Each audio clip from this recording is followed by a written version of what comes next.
کیا گیا۔ پیغمبر صلی اللہ علیہ وآلہ وسلم کے سب سے بڑے دشمن ابو جہل کے بیٹے اکرمہ کو دیکھیں۔ وہ مسلمانوں کے خلاف ایک سخت فوجی کمانڈر تھا اور اس کا نام فہرست میں تھا۔ وہ مکہ سے بھاگ گیا، لیکن اس کی بیوی جو اسلام قبول کر چکی تھی اس نے اس کی حفاظت کی التجا کی۔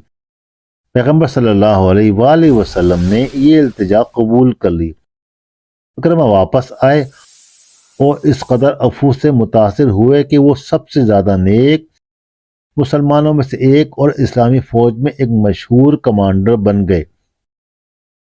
لہذا جب ہم فتح مکہ پر نظر ڈالتے ہیں تو ہم ایک ایسا واقعہ دیکھتے ہیں جس کی تعریف انتقام سے نہیں بلکہ گہری رحمت، تصویراتی حکمت اور انصاف کے قیام سے کی جاتی ہے۔ ایک ایسی فتح تھی جس نے ایک قوم کو متحد کیا، دہائیوں کے جھگڑوں کو ختم کیا اور قیادت اور معافی کی ایک لازوال مثال قائم کی۔